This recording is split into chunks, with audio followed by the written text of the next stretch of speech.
And we're excited to continue with our program here,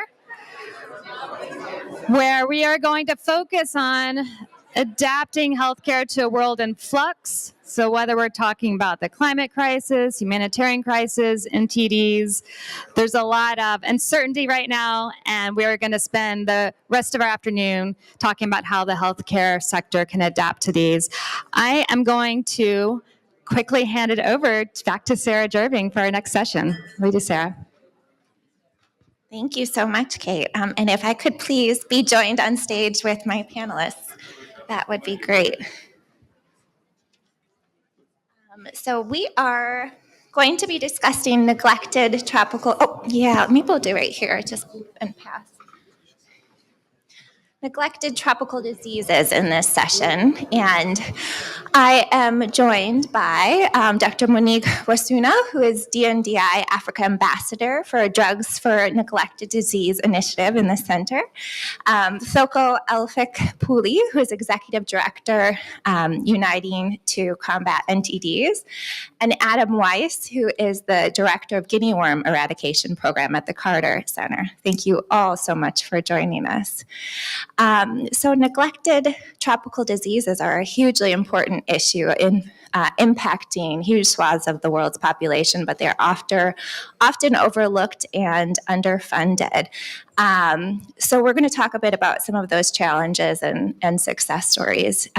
So if I could turn to Thoko, and if you could talk a bit about some of the country success stories that you're most inspired by.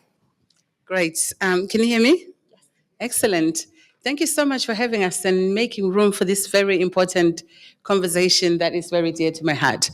So for me, I think I just wanted to talk about two inspiring examples of elimination that we have seen. Two very different countries. One, Togo, which it became the first country in the world to eliminate 4 NTDs, which was extraordinary. And what was extraordinary about this is how political leadership played a big role. Because first of all, a country has to want to eliminate a disease. And they have to embed that within everything the country does, whole of government dedication towards elimination. So that was really key to Togo's success. Secondly, was how they funded their NTD program.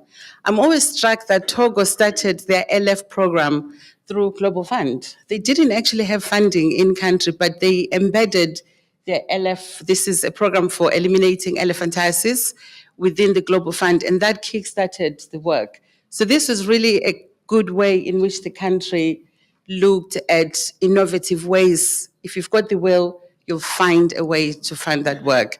And then a third way was really the community health workers, how Togo was able to mobilize and harness community health workers who are really the engine of NTD elimination. I think we all owe it to all those incredible community health workers, many of them women who drive this disease elimination program, many of them going door to door. So some of you in the room, and somebody has said this to me, of course Togo can eliminate 4 NTDs. Look at Togo on the map. It's a tiny country. You can run from the bottom to the top, you know.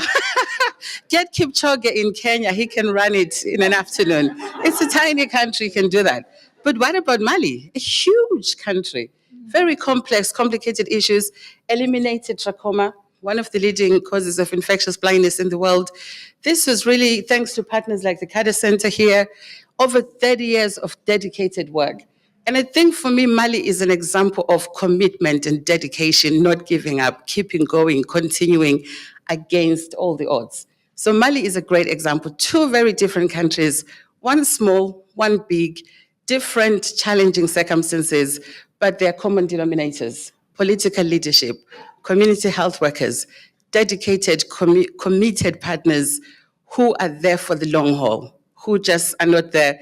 You know, some people, they take on a program and then when things are tough, they give up. But the partners that are in the fight against NTDs are partners who do not give up. So those, I think I would say, as my opening gambit, these are the successes that most excite me. Thank you so much. Adam, switching over to guinea worm. So you guys at the Carter Center work very in close partnership with ministries of health and governments. And can you talk about those partnerships, how you bring them together, and what sort of strengths do you see in them? Thank you so much. I think we all know that partnerships really come down to building trust and building relationships. At the Carter Center, we're very fortunate to have a very strong leader in President Carter who helped forge many of those relationships and partnerships from a very high level. But what he was able to do was to bring together a cadre of people from the country level, but also internationally, who really focused on building those relationships. Founded in trust and mutual respect, respecting sovereignty of each member state, of local communities' sovereignty over their own challenges and problems, as opposed to helicoptering people in to then solve someone else's problems. So founded in all of that, building relationships requires us all to be active listeners and really making sure that we understand the needs of the communities. And so we've had the fortunate opportunity of working with many governments around the world, primarily for guinea worm in sub-Saharan Africa, Middle East, and Asia, and found many people who also had the drive and commitment and passion, which makes it easy to build partnership. Someone like McCoy Samuel Yibi from South Sudan, who would walk through swamps for days, climb mountains, be in very insecure environments, but always committed to serving his people. And it's very easy for us at the Carter Center to build partnerships and relationships around people who have that passion and commitment and drive. And so that's really what we focus on is finding people who are committed, finding people who have the passion, and making sure that we share tools and knowledge and understanding with each other. And as partners and even donors that help facilitate a lot of good work around the world, it's really about what the communities bring to bear, what the individuals bring to bear.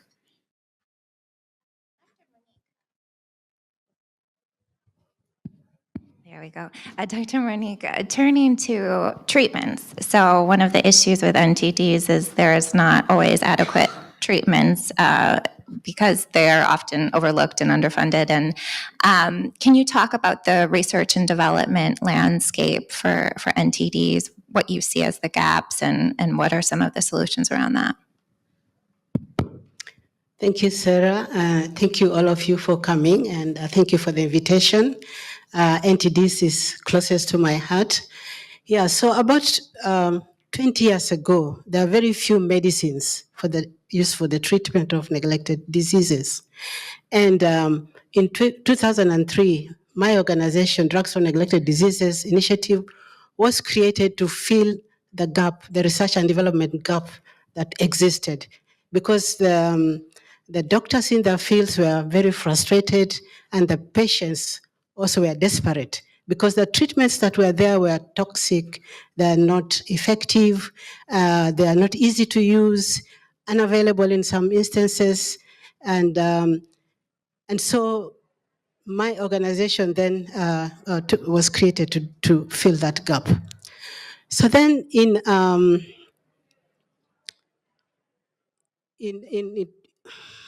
2003, going forward, the aim, therefore, was to be able to find treatments that would be effective and easy to use, and adapted to the condition.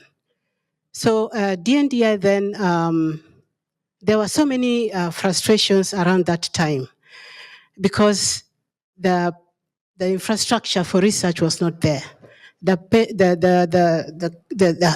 was supposed to be a lot of capacity building had to take place, because some of the countries we were working in had not ever done clinical trials before. So we had to build that capacity to be able to do clinical trials. One has to do clinical trials because it's a highly specialized way of saying that this drug works and this one doesn't work. So that needs to be done. And we needed to do it in the areas where the diseases were, in the endemic areas. So that capacity was not there. So that had to be built. Ethics and regulatory capacity also was fragmented. That also need to be strengthened. lack of funding, there was no money. So I'm creating all these gaps that were there that would impact on the research. However, then, DNDi decided people are dying, and we have developed two strategies. One is a short-term strategy where we then take a registered treatment and see if we can reduce the duration of that treatment or combine it with other treatments so that we can quickly give medicines for patients with neglected tropical diseases, especially in my favorite disease, which is leishmaniasis. So that was one, or repurpose the treatments that are used for other diseases now to be repurposed to use for the NTDs, because that was the quickest. People were dying, so we needed to do something quickly. However, over the years, we also then developed long-term strategy where we're developing treatments from scratch. And of course, that needs partnerships. As Adam is saying, you can't do it alone. A lot of partners, academia, universities, research institutions, everyone, civil society, researchers, everyone has to be involved. You need everyone to be committed and specialists in these areas. And so that the long term, so now we are developing these treatments for leishmaniasis and for other NTDs. We have so far developed 13 treatments in the last 20 years that we have been in existence, 9 of which were developed in Africa, and I'm proud to say that, because they were empowering the communities, the endemic areas to be involved. And I forgot to say that we also work very closely with the governments, because you can't advance policy change without involving government and the World Health Organization. Thank you. So partnerships is key. And just to dig a little bit more on the sustainable financing aspect, Thoko, can you talk about some of the challenges around that and what you see as some of the solutions to make financing more sustainable? Great question. I was at the World Bank and IMF spring meetings recently, and I think the picture of our global economy was just really one of great concern. So if you look at the African continent particularly, a third of African countries are in debt distress. 12% of revenues are spent on interest payments. We have in Europe right now, those that are watching the European elections, great concern about the rise of the far right. And when that happens, it means that funding for development is just not going to be a priority. On top of that, we've got the great Devex. I think you did an article on the great replenishment traffic jam. We have Gavi, we have Global Fund coming up, we have WHO with their investment round of 7.1 billion. We have IDA 21 in December with, I think, 30 billion per year, which is needed for IDA 21. So you've got, on one hand, this really challenging fiscal space, and on the other, the growing demands for global health and development at the same time, which altogether really paint a concerning picture that we may not be able to meet everything that we need. And when you look at NTD specifically, this is something for me that remains shocking, because you've got these diseases that affect 1.65 billion people on the planet, diseases that are hardwired in the SDGs with some very serious targets to reduce by 90% the numbers of people requiring an intervention against an NTD. If you look when this data was done with the benchmark back in 2015 using 2010 data, right now, it means by 2030, we should reduce that number of 1.65 billion people requiring an NTD intervention down to 200 million. We are nowhere near where we need to be, and money is needed for that with all of these needs. So for us, really, we think that the biggest potential source of financing has to come in the form of grant financing to countries, and IDA 21 is the most important source of financing for countries that will finance neglected tropical diseases. So we're really encouraging a fully replenished IDA 21, and that within IDA 21, there is a focus on elimination diseases. We know that we are only less than half the journey towards 2030, and only 15% of the SDGs are on track to be achieved. So basically, we're potentially looking at a space where the world will be unable to meet its promises made to people. Those promises were made to some of the people affected by neglected tropical diseases, because this is about the leave no one behind agenda. Let's focus on those people that we forgot during the MDGs. And people affected by NTDs were one of them. So for us, we think we appreciate countries are in a huge problem, but IDA 21 for us is really the solution. We think fully funded IDA 21, and an IDA 21 that actually makes room, creates a flagship initiative for disease elimination for countries, so that countries can access that grant financing, not loans, not loans. Countries can't have more loans. They are already in huge debt distress.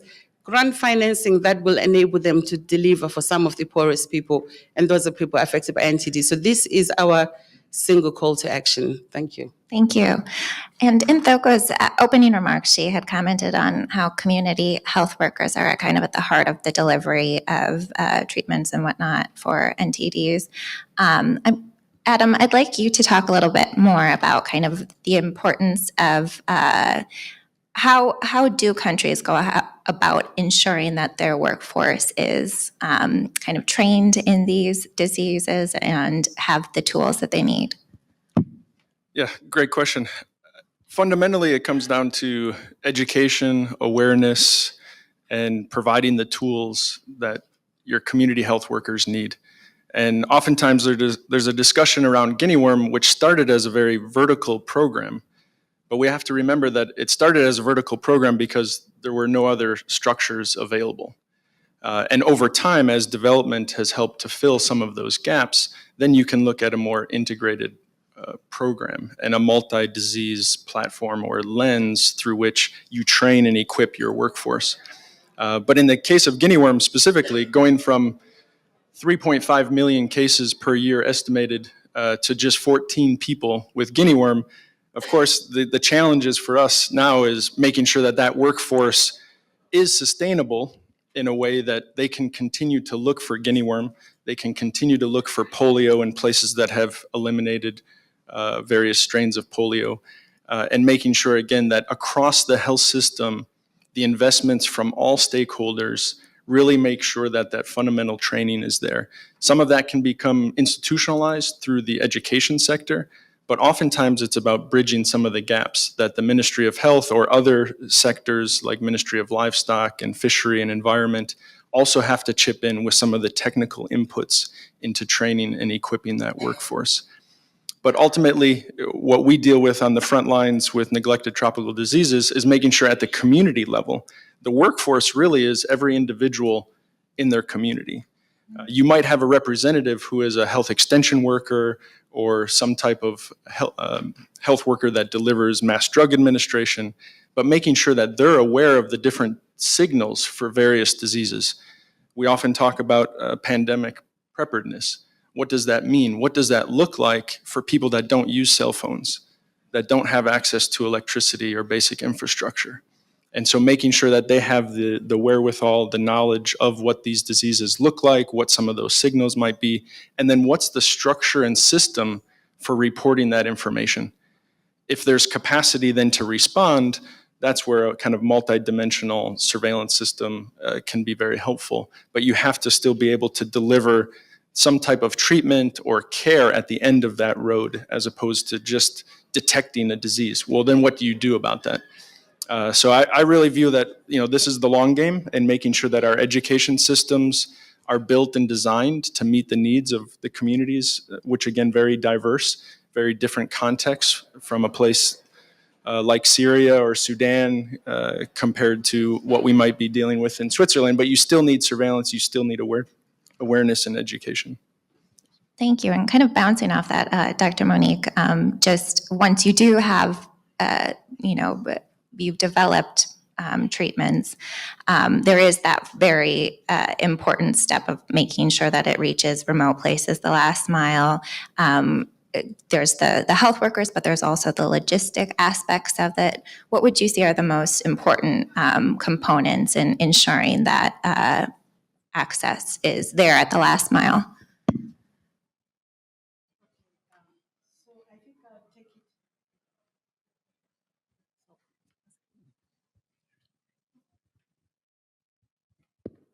Yeah, so I think I like to look at it in terms of even research and development. What we do is that we have to embed access right from the beginning when the project is being developed, because we need to know the type of medicine that we are going to develop. Who is it for in terms of the age? Who is it? Is it in terms of the women should also be able, pregnant women should also be able to have these treatments, women of childbearing age, because all these have been excluded from the trials before. So we have to think about them so that at the end, when the treatment is available, all these other questions have been taken into account in terms of how effective, how efficacious do we want it to be? How do we want to give it? Do we want to give it orally? Do we want to give it by injection? What is the best? What is the safety profile of this treatment to be developed? So all these things have to be thought well before. And also in terms of this drug, when it's available, what interactions, how will it interact with other existing drugs? So all these questions have to be answered in the process of the drug development. And so then when you get your drug, then it's a different ball game, because then now is when you need like WHO, yeah, because the results of the clinical trials have just come out. So WHO has to evaluate the studies to see that, truly this drug works. And then, of course, advise the governments, the nations that this drug works and you can, it's a first line or second line and so on. So that advice is a technical advice to countries, because some of the countries who are having these problems don't have that technical expertise. So WHO does that. Together then with the ministries of health have to take their rightful place, because they also have to decide that they want this treatment, because it can't be pushed through their noses or through their mouth. They have to say, we want this treatment. We have also looked at the data and we believe we want it. And then therefore, then they have to change the guidelines. Yeah, the national guidelines have to be changed to accommodate the new treatment. So policy change must take place, because you can't just go from the lab to the patient. It has to go through the policy. So once that is done, the governments then put this drug on their essential medicine list, which means that the country can buy that medicine, they can bring it into the country. Of course, they use their regulatory mechanisms of approval to do that as well. And then after that, it doesn't stop there. So we support also the training, because if we, together our partners, produce this treatment, we have to support the training of the doctors in the field, Right. how to use these treatments, and then how to make sure. yeah, and all the side effects and everything, we teach them. But then ultimately, there are issues of procurement of these medicines and these systems in country. And I believe that the governments now have to take responsibility for their citizens. Because up till now, we're relying on donations, we're relying on other people. So I think it is high time that we also, who have their problems in our countries, also put in some money to be able to procure treatments and to the last mile, use these treatments for eradicating for eliminating NTDs. Okay. I think the R&D, just add one thing, that innovation is key for elimination of NTDs. And so the last mile will need everyone, including treatments and diagnostics. Yeah. Okay, great. Well, just last thought from all of the panelists, just kind of one line or so. What would you like to see out of the international community on NTDs? Thoko? A fully funded IDA 21 that has neglected tropical diseases as a flagship initiative focusing on disease elimination. Let's get the job done and celebrate success in 2030. Thank you. Dr. Monique? Yeah, sustainable funding for research and development would be key, and partnerships. We need everyone in this. I think we're at a critical moment where political will is the best I've ever seen. In 21 years of working on disease eradication and elimination, the politicians are standing up for the people, generally speaking. And I think making things local, to build off of Dr. Wasunna's comments, developing diagnostics, developing tools locally, whether that's on the African continent or other continents, where they can be used and delivered easily with less supply chain management related issues, being as local as possible. Wonderful. Thank you all so much for joining us today.